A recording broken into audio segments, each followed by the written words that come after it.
이 특성도 너무 아름답고 은혜로웠지만 우리 상지 집사님 기도하실 때 그 기도를 통해서 얼마나 정말 하나님의 형상이 삶에서 이루어지기를 소망하며 그 중심에 괴로워하도록 몸부림을 하는지 우리 상지 집사님 기도를 통해서 정말 느낄 수 있었습니다. 사람인 저도 느끼는데 우리 주님이 느끼지 못하실 리가 없겠죠. 이런 말씀이 있습니다. 금요일에도 목사님이 설교를 하실 때 그날에 하나님께서 임하시면 악하고 게으른 종들은 어떻게 된다고 하셨죠? 울며 이를 갈 날이 온다 라고 했습니다. 오늘도 주님은 말씀으로 우리를 찾아오시기 때문에 우리는 그 말씀 앞에 우리의 모습이 드러나면 어떻게 합니까? 우리도 똑같이 울며 내 모습의 연약함과 비참함과 초라함과 할 수 없음 때문에 우리도 스스로 이를 갈 수밖에 없다라는 거예요. 그런 은혜가 있기를 원한다는 것입니다. 오늘 말씀으로 찾아주신 주님을 만나서 내 모습 때문에 가슴치고 슬퍼하고 애통하고 이를 가는 사람은 그날에 주님이 오셨을 때 기쁨으로 주님을 맞이할 수 있게 되는 줄 믿으시기를 바랍니다. 그러나 오늘 말씀으로 찾아오시는 주님을 만나지 못하여 내 모습을 보지 못하고 내 모습으로 인하여 가슴치지 못하는 사람은 그날에 주님 앞에 섰을 때 영원히 슬퍼하며 이를 갈 수밖에 없다라는 것이죠. 아무쪼록 우리들에게 말씀으로 찾아오시는 주님을 이 시간에 만나셔서 충분히 애통하시고 충분히 슬퍼하시고 충분히 이를 가실 수 있기를 원합니다. 애통하는 자에게는 복이 있나니 저희가 위로를 받을 것이며 하나님의 말씀으로 인하여 애통하고 내가 그 말씀 열매 맺지 못하는 것 때문에 부끄러워하고 몸부림치는 우리들에게 하나님께서 오늘도 위로하여 주시는 은혜가 임하시는 시간 될 줄 믿습니다.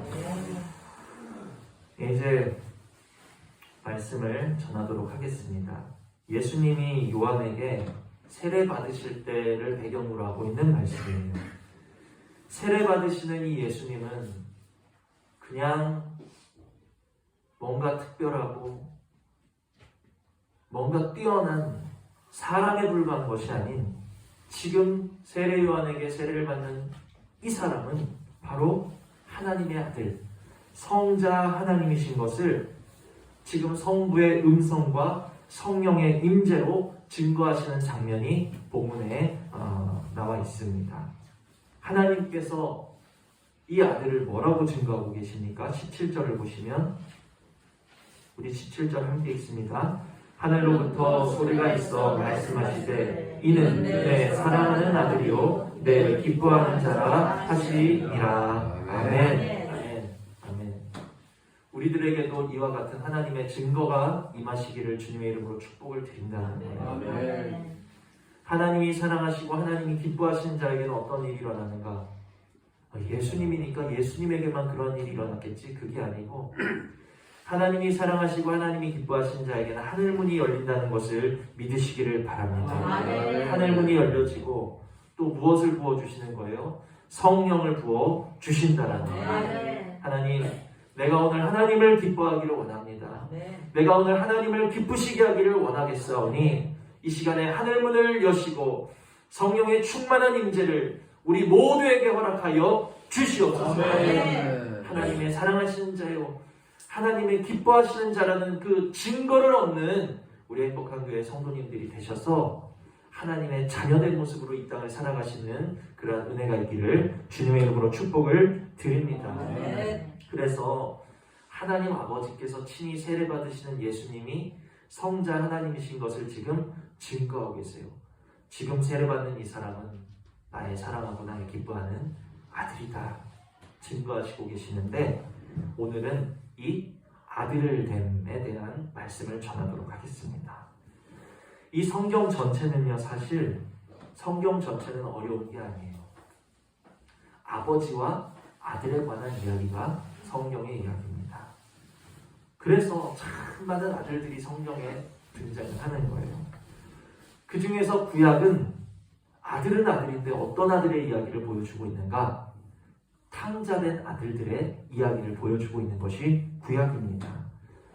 이 구약을 보면 이 아들들이 계속해서 아버지께 반역하고 아버지를 거스리고 아버지를 멀리함으로써 아버지의 가슴에 대못을 받고 아버지를 근심시키는 장면이 구약 곳곳에 나온다는 거예요. 이스라엘 역사를 따라 보여지고 있다는 거예요. 아들들 중에서 오실 예수 그리스도를 예표하는 몇몇 아들을 제외하고, 그러니까 아벨이라든지 셋이라든지 이삭이라든지 그러한 몇몇 아들들을 제외하고서는 거의 대부분의 아들들이 우리 육신을 예표하고 아버지를 근심시키는 모습으로 성경에 등장하는 것은 우연이 아니라는 것이죠. 가인으로부터 시작해서 이스마엘이 그랬고 에서가 그랬고 다윗의 아들 압살롬이 그러했다라는 것입니다.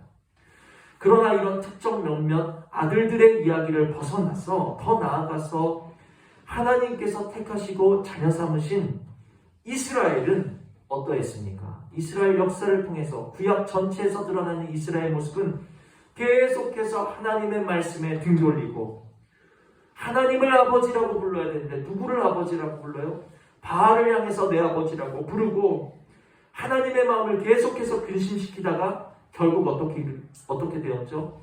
북이스라엘은 아수르에게 멸망당하고 남유다는 바벨론에 의해서 멸망당하게 되어지는 아버지를 근심시킨 자들의 말로가 구약 성경에 기록되어 있다는 것입니다.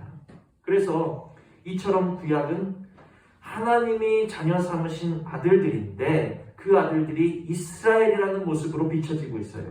그런데 그 아들들은 하나님께 반박하고 패륜하는 탕자의 모습을 예표하고 있다는 것을 우리가 먼저 깨달으시기를 바랍니다. 이렇게 성경 전체는 아버지와 아들의 이야기인데 그 중에서도 구약은 탕자의 이야기다. 그러면 신약은 어떤 아들의 이야기일까요? 신약은 참된 아들의 이야기라는 사실을 깨달으시기를 바랍니다. 참된 아들. 이 아들은 하나님의 독생하신 아들이시요 또한 죄인들의 구주가 되시는 예수 그리스도라는 거예요. 특별히 이 참된 아들을 하나님이 뭐라고 증거하시는가? 하늘로부터 소리가 있어 말씀하시되 이 아들은 내 사랑하는 아들이요 내 기뻐하는 자라 하시니라. 이 참된 아들은 아버지를 근심시키던 구약의 탕자들과는 달리 아버지의 마음을 기쁘시게 하던 아들이었다. 오늘 말씀의 핵심이 여기 있다는 것을 우리 마음에 새기시기를 바랍니다. 아버지의 마음을 기쁘시게 하던 아들, 그가 바로 참 아들이요, 그가 바로 오늘 우리가 본받아야 할, 우리가 자라나야 할, 우리가 열매 맺어야 할 예수 그리스도라는 사실을 깨달으시는 은혜가 있기를 원합니다. 그래서 다시 정리를 하면 성경은 누구의 이야기? 아버지와 아들의 이야기인데 그 중에서 구약은 죄와 불순종 그리고 내 소견에 옳은 대로 내 정과 욕심대로 아버지를 멀리 떠나가는 탕자들의 이야기를 그리고 있다. 그래서 구약의 선지자들이 지속적으로 무엇이라고 외칩니까? 대선지자든 소선지자든 계속 공통적으로 외치는 것은 너희가 돌아오라는 거예요. 돌아와라. 불의한 길을 버리고 죄의 길을 버리고 우상 숭배의 길을 버리고 내 아버지 되시는 여호와 하나님 앞으로 돌아오라. 그것이 선지자들의 외침이었다는 것을 깨달으시기를 바랍니다. 구약은 탕자의 이야기, 신약은 계속하여 아버지를 멀리함으로써 깨져버렸어요. 더 이상 회복할 수가 없어요. 더 이상 관계를 돌이킬 수가 없어요. 이미 끝나버린 아버지와 탕자의 관계를 온전히 회복하시는 참 아들의 이야기가 신약에 기록되어 있다. 그러므로 예수 그리스도는 아버지에게는 기쁨이 되시던 참 아들이요, 또 오늘 탕자된 저와 여러분 하나님의 모든 아들들에게는 맏형으로서 본이 되어지시는 아들이시라는 사실을 우리 마음에 새기시는 저와 여러분 되기를 원합니다. 그래서 오늘도 조명하시는 이 말씀을 통해 참으로 참아들 되시는 아버지를 기쁘시게 하셨던 우리의 본이 되시는 주님을 나도 닮기를 원합니다. 또 소망되어 주시고 또 도전되어 주실 수 있는 그러한 은혜가 있어서 하나님 주님을 닮는 우리 삶에 하늘 문이 열리고 성령을 부으시는 역사가 우리 가운데 충만하시기를 주님의 이름으로 축복을 드린다는 거예요. 그래서 우리는 아마 다 십계명에 대해서 아실 것입니다. 왜 뜬금없이 십계명 이야기? 십계명은 구약의 모든 하나님의 말씀을 함축하고 요약한 10가지 계명을 가리키는 말씀이죠. 그런데 이 십계명이 구약의 모든 말씀이 압축된 이 십계명이 또다시 요약이 될 수 있을까요? 있습니다. 십계명은 자그마치 2가지로 압축이 가능한데 그것은 무엇이냐? 하나님 사랑과 이웃 사랑으로 압축되고 요약이 된다는 거예요. 십계명이 무엇으로 요약된다고요? 하나님 사랑과 이웃 사랑입니다. 그래서 하나님 사랑에 관한 계명은 4가지고 이웃 사랑에 관한 계명은 6가지. 그렇게 십계명이라는 거예요. 자, 우리가 출애굽기를 보십니다.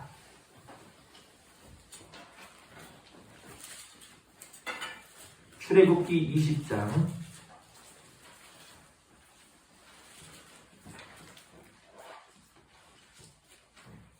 출애굽기 20장에는 이 하나님의 십계명이 기록되어 있습니다. 출애굽기 20장 3절을 보시면 우리 함께 읽습니다. 시작. 너는 나 외에는 다른 신들을 내게 두지 말라. 아멘. 이것이 무엇이죠? 이것이 십계명 중 첫째 되는 1계명이라는 거예요. 그리고 4절을 보시면 함께 읽습니다. 시작. 너는 너를 위하여 새긴 우상을 만들지 말고. 자, 여기까지. 이것이 2계명이에요. 또 7절을 보시면 7절 함께 읽습니다. 시작. 너는 내 하나님 여호와의 이름을 망령되게 부르지 말라. 여기까지. 이것이 3계명입니다. 그리고 8절을 보시면 함께 읽습니다. 시작. 안식일을 기억하여 거룩하게 지키라. 아멘. 이것이 4계명이에요. 자, 그래서 이처럼 10계명 중에 4가지가 무엇에 관한 계명? 하나님 사랑에 관한 계명으로 기록되어 있습니다.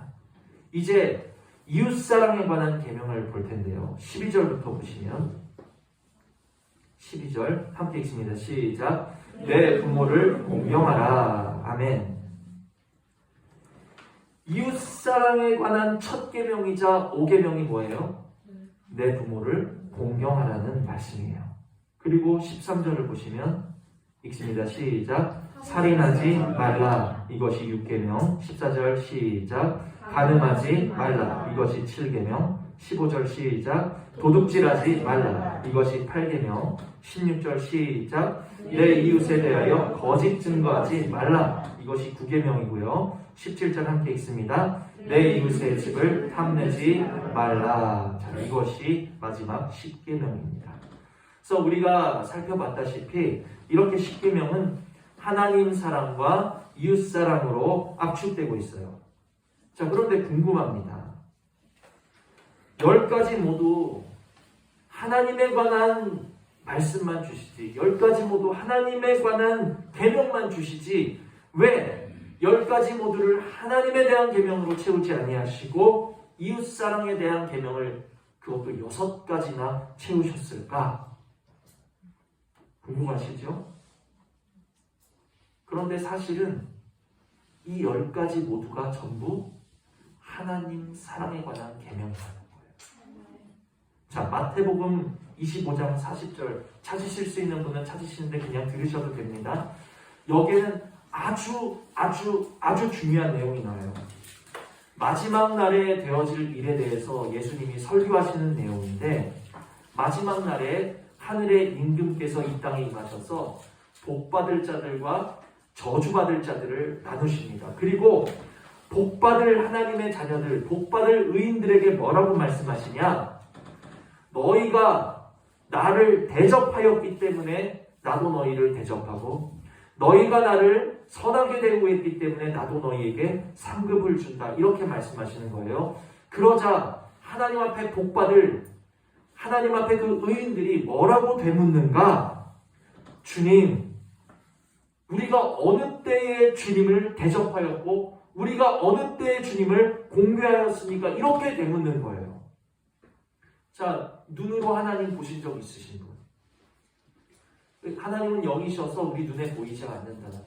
그런데 우리가 하나님을 사랑하고 우리가 하나님을 섬기고 우리가 하나님 따라간다는 거 무엇으로 증명할 수 있죠? 눈에 보이지 않는 하나님인데 이 사람들도 마찬가지 질문을 한 거예요. 내가 공경에 처했을 때 너희가 나를 대접했다. 임금께서 그렇게 이야기하시자 우리가 주를 뵌 적이 없는데 어느 때에 주님을 대접했습니까? 의인들이 이렇게 물었다라는 거예요. 그러자 하나님께서 25장 40절에 말씀하시길 중요한 말씀. 내 형제 중 지극히 작은 자 하나에게 한 것이 곧 누구에게? 내게 한 것이니라. 아멘. 아멘. 우리 마음에 깊이 새기시는 은혜가 있기를 원합니다. 아멘. 이 말씀은 뭐예요? 내 형제 중 지극히 작은 자 하나에게 한 것이 곧 내게 한 것이다. 이 말씀은 사람에게 한 것이 곧 누구에게 한 것과 같다? 하나님께 한 것과 같다. 아멘. 하나님은 영으로서 우리 눈에 보이지 않으신다라고 말씀드렸습니다. 그런데 우리가 그 하나님을 사랑하고 따르고 섬기는지 어떻게 증명할 수 있냐는 거예요. 무엇으로 알 수 있냐는 거예요.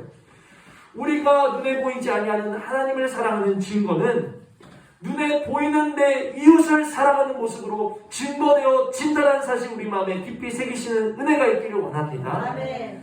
이것을 알아야 그리스도인이라는 거예요. 아멘. 이것을 알아야 하나님의 자녀라는 거예요. 아멘. 하나님의 자녀는요, 내 가정도 내 이웃도 다 내팽겨치고 그냥 하나님만 미친 듯이 섬기는 사람이 하나님의 자녀가 아니라는 거예요.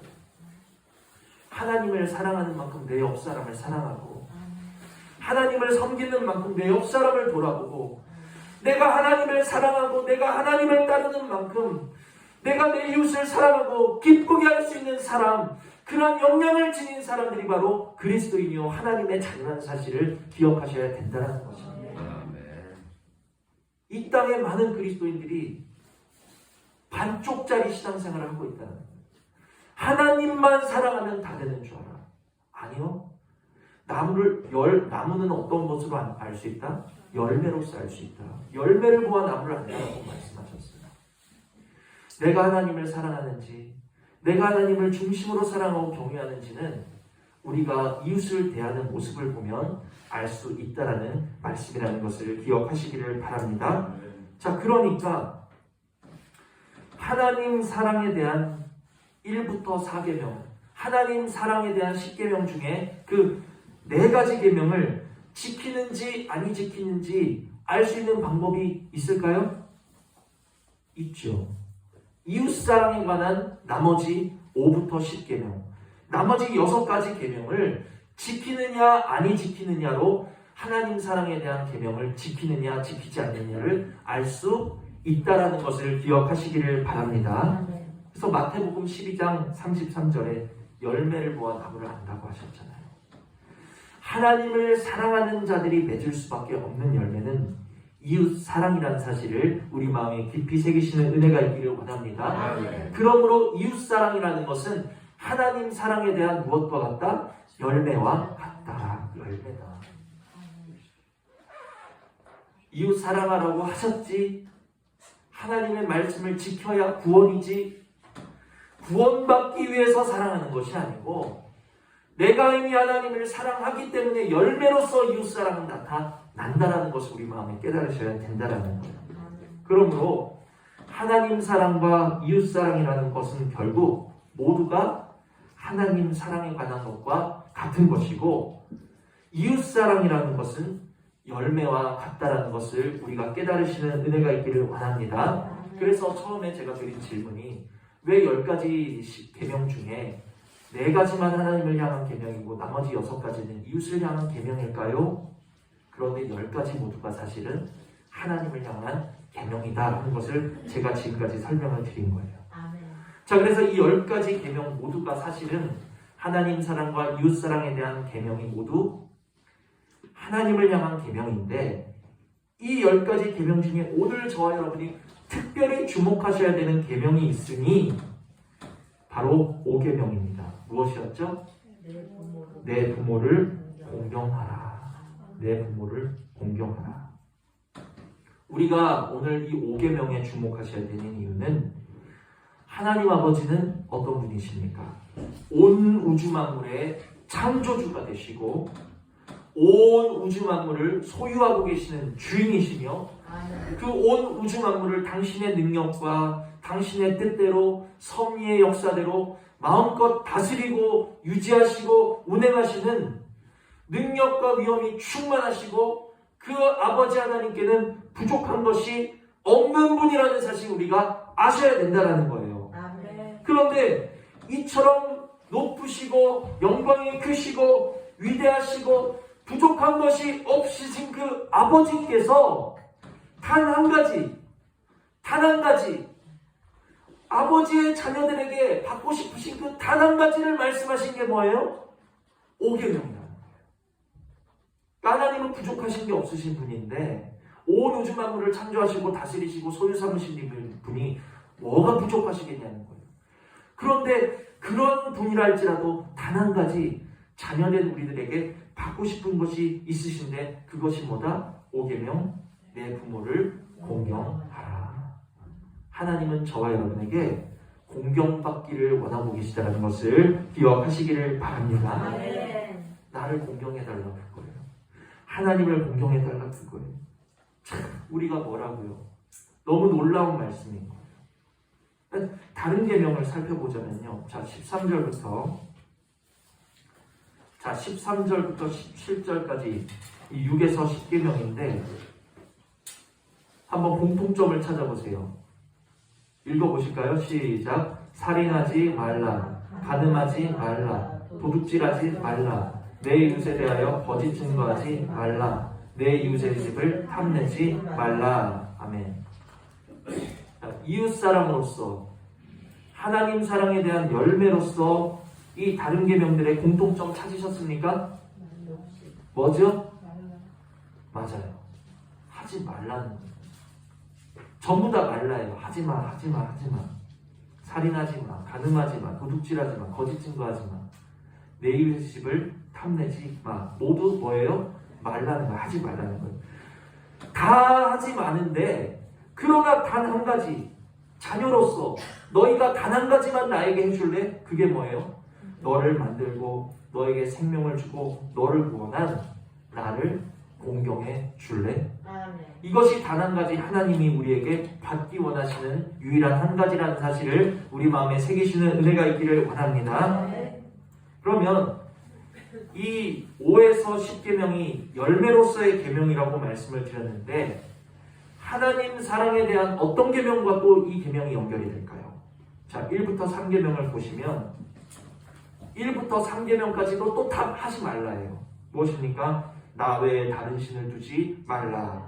우상을 만들지 말라. 하나님의 이름을 망령되이 부르지 말라. 1부터 3계명부터 다 하지 마요. 그런데 유일하게 4계명만큼 하나님에 관한 4계명만큼은 뭐예요? 8절 함께 읽습니다. 시작. 안식일을 기억하여 거룩하게 지키라. 아멘. 이 4계명만큼은 또 하라예요.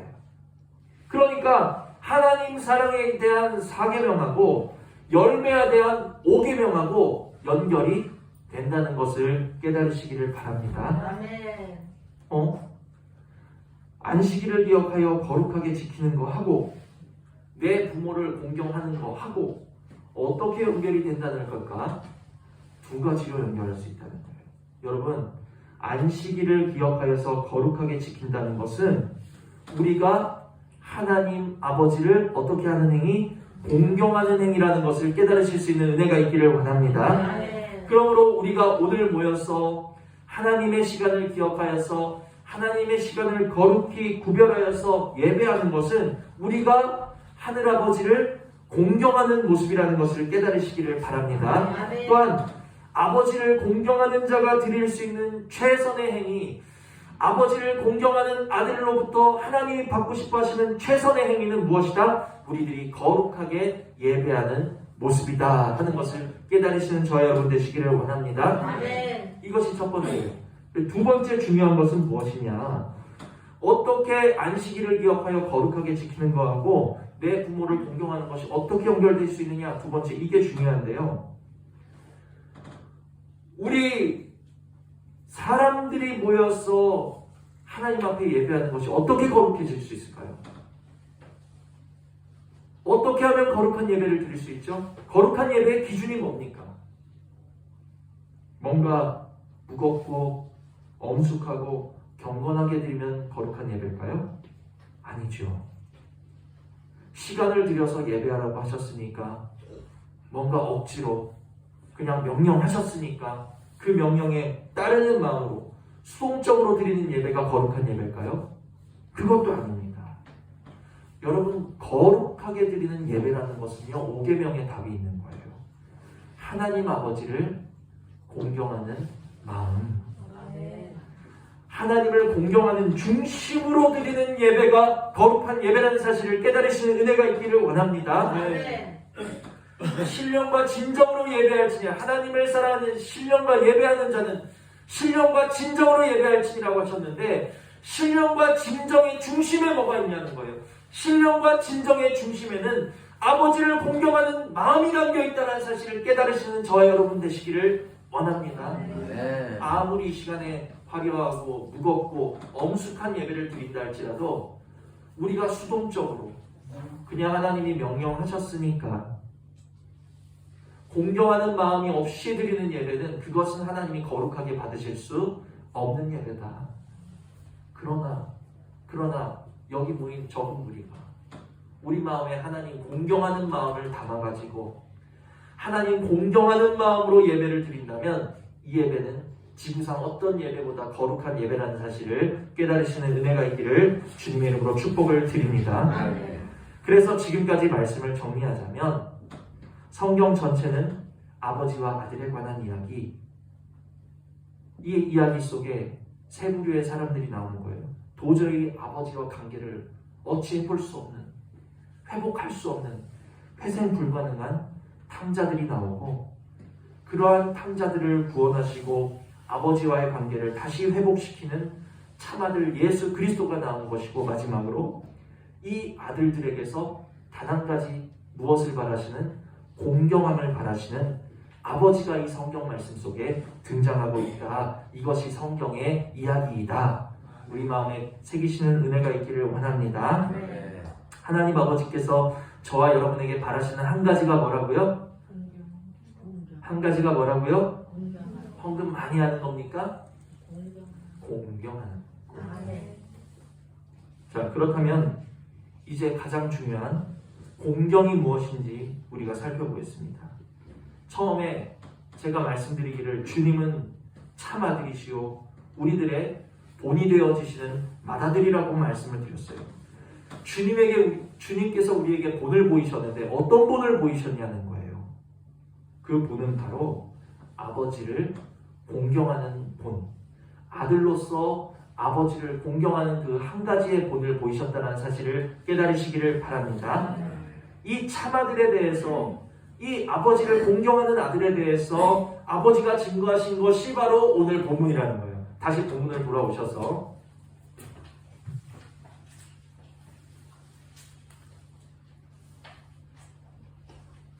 자, 오늘 본문 17절 함께 읽습니다. 시작. 하늘로부터 소리가 있어 말씀하시되 이는 내 사랑하는 아들이요 내 기뻐하는 자라 하시니라. 아멘.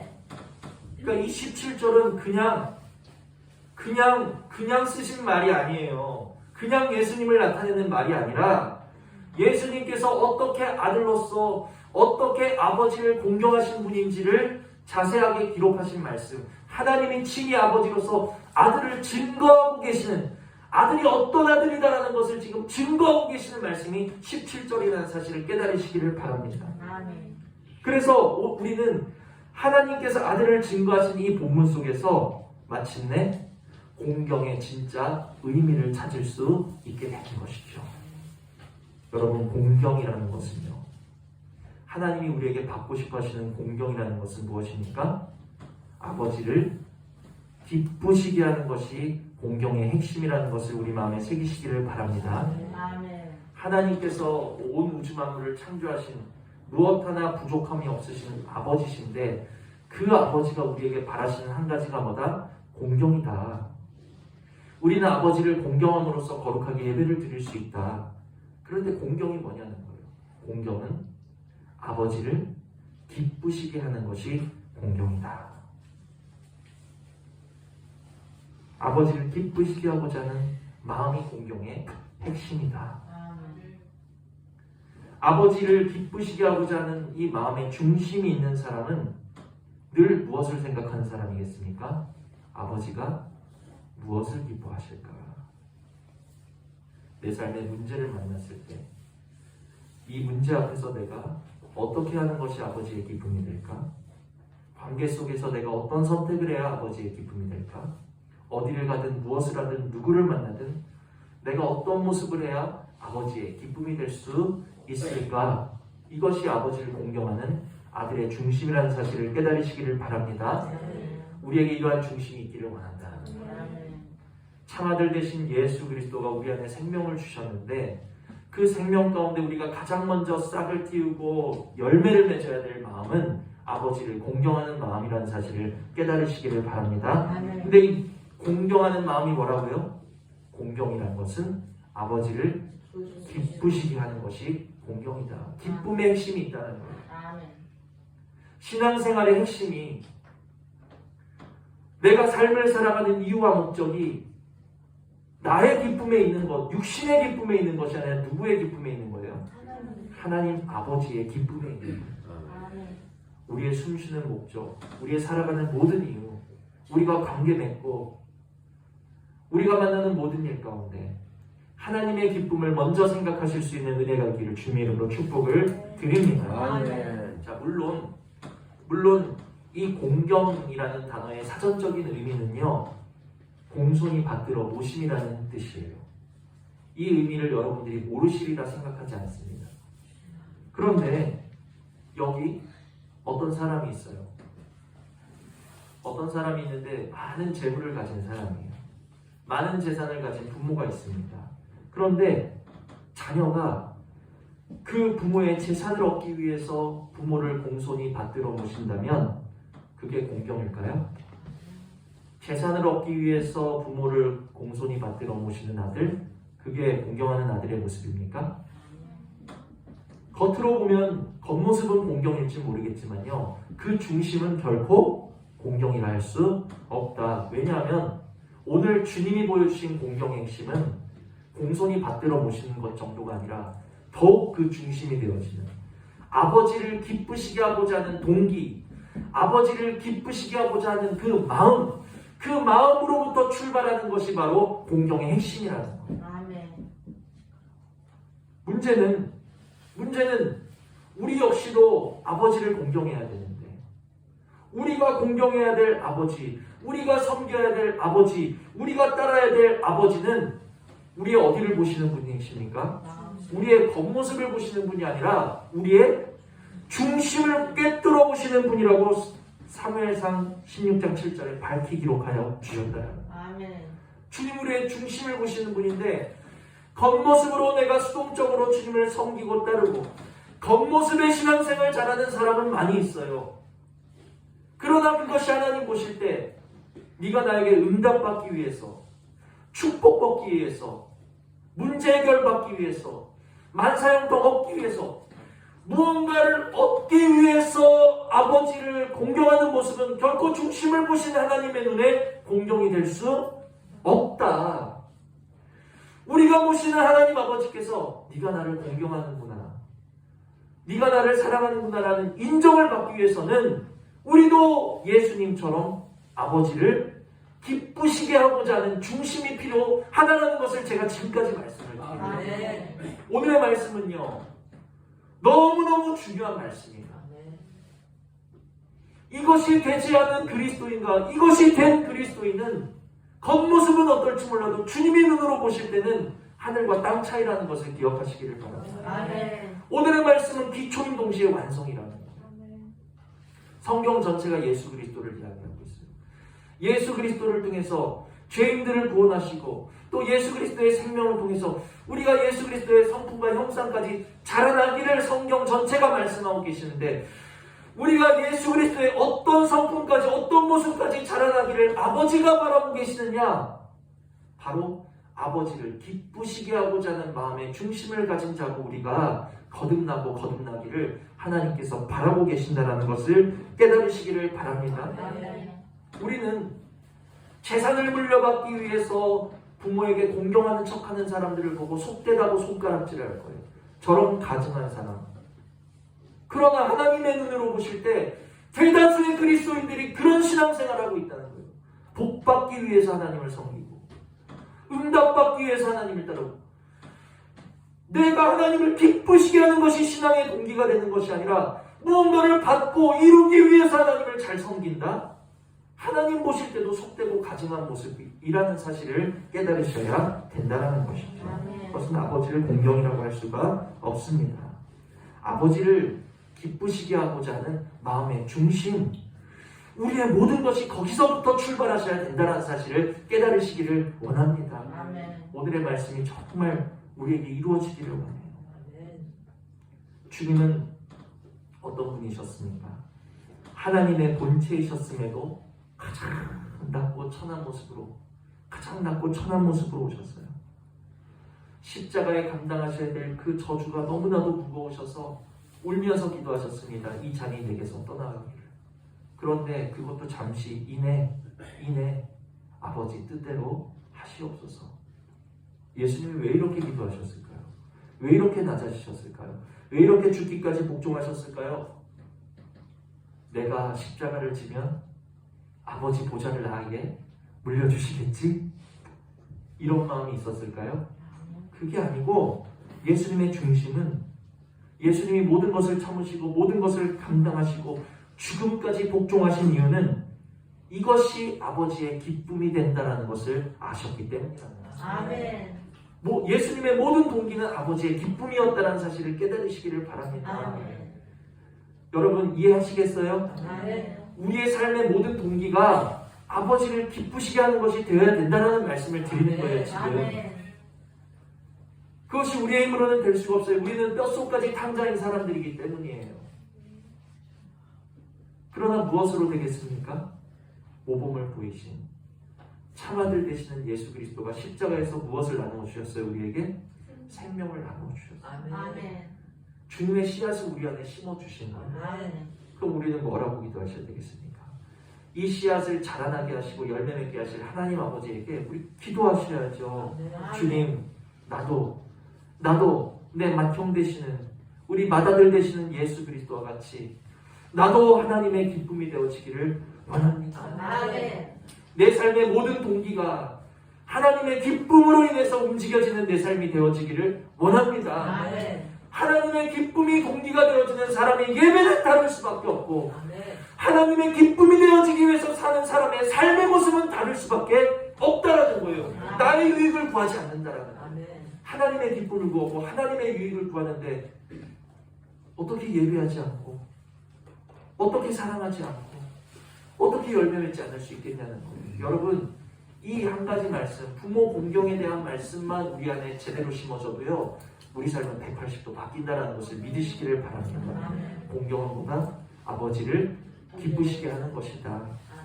예수 그리스도의 모든 행위의 그 이유는 아버지의 기쁨이 되기 위하셨다. 그래서 하나님이 오늘 본문으로 아들을 증거하고 계시는 거예요. 이는 내 사랑하는 아들이요 내 기뻐하는 자로다. 예수님이 아버지를 기쁘시게 했던 아들이라는 증거라는 거예요.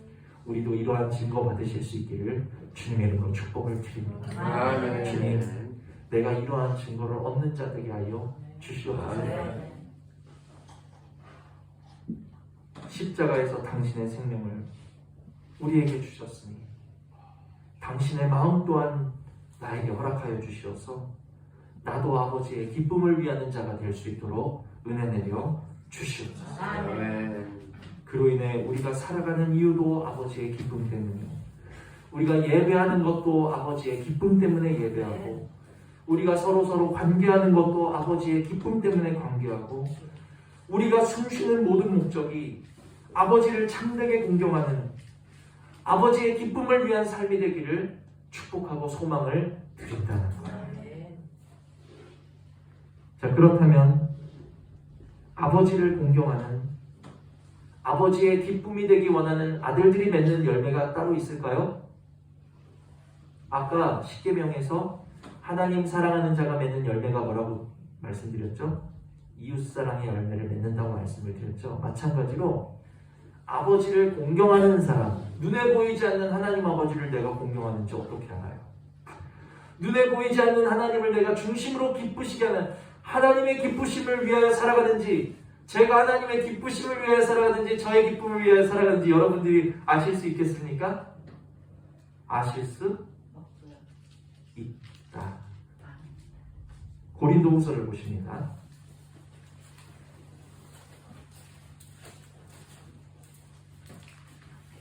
열매를 보아 나무를 안다고 했잖아요. 열매를 보아 나무를 안다.